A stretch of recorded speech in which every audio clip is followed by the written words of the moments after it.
Hi friends, ಹೆಂಗಿದ್ದೀರಿ ಎಲ್ಲರೂ? ನಾನು ತಿಳ್ಕೊಂಡಾಗ ನೀವೆಲ್ಲರೂ ಚೆನ್ನಾಗಿರ್ತೀರ ಅಂತ ಲೈಕ್ ಆ್ಯಂಡ್ ಶೇರ್ ಮಾಡೋದು ಮರಿಬೇಡ್ರಿ. ಇವತ್ತು ನಿಮ್ಮ ಸಲಗನು ಬ್ಲ್ಯಾಕ್ ಪೆಪ್ಪರು ಸೋಯಾಬೀನ್ ಮಸಾಲ ತೊಗೊಂಬಂದೀನಿ. ಭಾಳ ಚೆನ್ನಾಗಾಗುತ್ತೆ. ಏನಿಲ್ಲ, ಸೋಯಾ ಬಿಸಿ ನೀರಿನಾಗ ಹಾಕಿ ನೆನೆಸ್ಕೊಂಡ್ಬಿಡ್ಬೇಕು.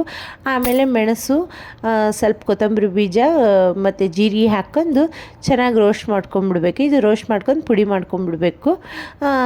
ಆಮೇಲೆ ಇದು ಸೋಯಾಬೀನ್ ನೀರಿನಾಗಿಂದ ಎಲ್ಲ ತೆಗೆದುಬಿಡ್ಬೇಕು. ಇನ್ನೊಂದು ಸಲ ತಣ್ಣೀರಿಂದ ತೊಳ್ಕೊಂಬಿಡ್ಬೇಕು. ಆಮೇಲೆ ಇದು ಈರುಳ್ಳಿ ಹಾಕ್ಕೊಂಡು ಎಣ್ಣೆಯಲ್ಲಿ ಕರಿಬೇವು ಹಾಕ್ಕೊಬೇಕು, ಹಸಿಮೆಣ್ಸಿನ್ಕಾಯಿ ಹಾಕ್ಕೋಬೇಕು, ಚೆನ್ನಾಗಿ ಡ್ರೈ ಮಾಡಬೇಕು. ಡ್ರೈ ಮಾಡಿ ಇದು ಸೋಯಾಬೀನ್ ಹಾಕ್ಕೊಂಬಿಡ್ಬೇಕು, ನೀರು ಎಲ್ಲ ತೆಗ್ದಿದ್ದು. ಆಮೇಲೆ ಚೆನ್ನಾಗಿದು ಡ್ರೈ ಮಾಡಬೇಕು ಸ್ವಲ್ಪ ಹೊತ್ತು. ಆಮೇಲೆ ಅಲ್ಲ ಬೆಳ್ಳುಳ್ಳಿ ಪೇಸ್ಟ್ ಹಾಕ್ಕೊಂಡು ಮತ್ತೆ ರೋಸ್ಟ್ ಮಾಡ್ಕೋಬೇಕು. ನಾವು ಏನು ಮಸಾಲ ಮಾಡ್ಕೊಂಡು ಇಡ್ತೀವಿ ನೋಡಿ, ಅದು ಮಸಾಲ ಹಾಕ್ಕೋಬೇಕು. ಆಮೇಲೆ ಉಪ್ಪು ಹಾಕ್ಕೋಬೇಕು. ಆಮೇಲೆ ಮತ್ತೆ ಗರಂ ಮಸಾಲ ಹಾಕ್ಕೋಬೇಕು, ಸ್ವಲ್ಪ ಅರಿಶಿನ, ಸ್ವಲ್ಪ ಖಾರ ಪುಡಿ ಹಾಕ್ಕೊಂಡು ಚೆನ್ನಾಗಿ ರೋಸ್ಟ್ ಮಾಡ್ಕೊಂಬಿಡ್ಬೇಕು ಫ್ರೆಂಡ್ಸ್. ರೋಸ್ಟ್ ಮಾಡ್ಕೊಂಡ್ಮೇಲೆ ಸ್ವಲ್ಪ ನೀರು ಹಾಕ್ಕೊಂಬಿಡ್ಬೇಕು. ನೀರು ಹಾಕ್ಕೊಂಡು ಮತ್ತೆ ಚೆನ್ನಾಗಿ ಡ್ರೈ ಮಾಡಿ ಸ್ವಲ್ಪ ಹೊತ್ತು ಮುಚ್ಚಿಟ್ಬಿಡ್ಬೇಕು. ಆಮೇಲೆ ತೆಗೆದ್ಮೇಲೆ ಲಿಂಬೆಹಣ್ಣು, ಸ್ವಲ್ಪ ಕೊತ್ತಂಬರಿ ಹಾಕ್ಕೊಂಡು ನೋಡಿರಿ ಎಷ್ಟು ಜಲ್ದಿಯಾಗಿ ನಿಮ್ಮದು ರೆಡಿ ಆಗ್ಬಿಡ್ತೈತೆ ಪಲ್ಯ.